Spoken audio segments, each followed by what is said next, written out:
मुंबई की रफ्तार और वहां के आम आदमी की पहचान माने जाने वाले वड़ा पाव और इडली डोसा पर अब एलपीजी संकट की मार पड़ी है।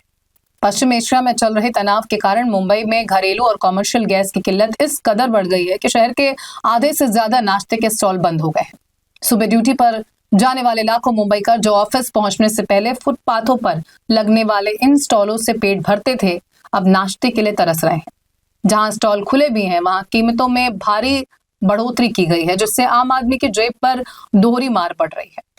मुंबई का मॉर्निंग नाश्ता मुख्य रूप से धारावी की तंग गलियों में चलने वाली छोटी इंडस्ट्रीज और घरों से आता है। यहाँ थोक भाव में इडली, वड़ा और सांभर तैयार किया जाता है, फिर उसे पूरे शहर में साइकिलों और हाथ गाड़ियों पर बेचा जाता है।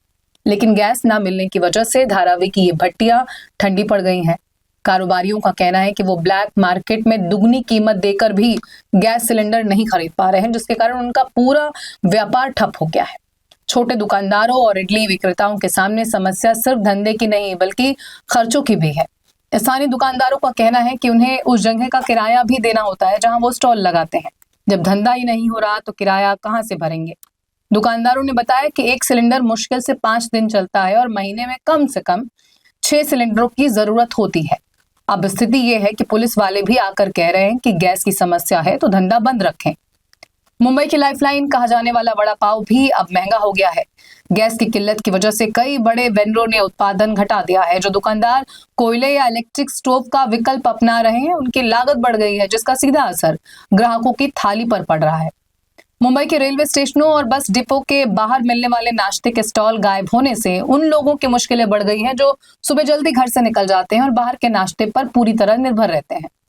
वहीं देश के बड़े रेलवे जंक्शनों में शामिल मुंबई के छत्रपति शिवाजी महाराज टर्मिनस के साथ तमाम ट्रेनों से रेलवे के फूड में वड़ा पाव और समोसे भी गायब होने की स्थिति बन गई है। एलपीजी की कमी और संकट बढ़ने के बाद सेंट्रल और वेस्टर्न रेलवे के यात्रियों के लिए रोजाना खाना बनाता है। एलपीजी खत्म होने की वजह से खाना नहीं बन पा रहा। बुधवार को कुछ प्रीमियम लंबी दूरी की ट्रेनों में मिलने वाला ताजा खाना प्रभावित हुआ, जबकि सबअर्बन स्टेशनों पर फ्राइड स्नैक्स रेलवे स्टॉल से गायब रहे। Chhatrapati Shivaji Maharaj terminus Mumbai Indian railway catering एवं टूरिज्म कॉरपोरेशन यानी IRTC के सूत्रों ने बताया कि सेवरी में उसका क्लाउड किचन है। इसमें मध्य और पश्चिम रेलवे के 4500 यात्रियों के लिए रोजाना खाना बनाना है। इसमें मध्य और पश्चिम रेलवे के 4500 यात्रियों के लिए रोजाना खाना बनता है, लेकिन एलपीजी खत्म होने की वजह से खाना नहीं बन पा रहा। Sewri cloud kitchen Vande Bharat express, राजधानी एक्सप्रेस, दुरंतो एक्सप्रेस, शताब्दी और तेजस एक्सप्रेस जैसी प्रीमियम ट्रेनों को खाना सप्लाई करता है। रेलवे अधिकारियों ने कहा कि बैकअप के तौर पर CSMT से निकलने वाली राजधानी एक्सप्रेस की पेंट्री कार में रेडी टू ईट खाने का सामान स्टॉक कर लिया गया है। वहीं एलपीजी संकट के चलते मुंबई में अब सबअर्बन यात्रियों की मुश्किल बढ़ गई है, क्योंकि उनके पसंदीदा स्नैक्स जैसे वड़ा, समोसा और ब्रेड पकौड़ा, IRTC के सूत्रों का कहना है कि तले आइटम में एलपीजी की जरूरत अधिक होती है। ऐसे में इडली और पोहा भी रेलवे के फूड स्टॉल से गायब हो सकते हैं। रिपोर्ट्स के मुताबिक पश्चिम रेलवे मुंबई डिवीजन में 460 से ज्यादा फूड स्टॉल हैं।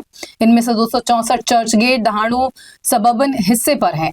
सेंट्रल रेलवे में 194 फूड स्टॉल हैं, जिनमें से 152 इसके सबअर्बन नेटवर्क पर CSMT कर्जत, कसारा, पनवेल कॉरिडोर पर है।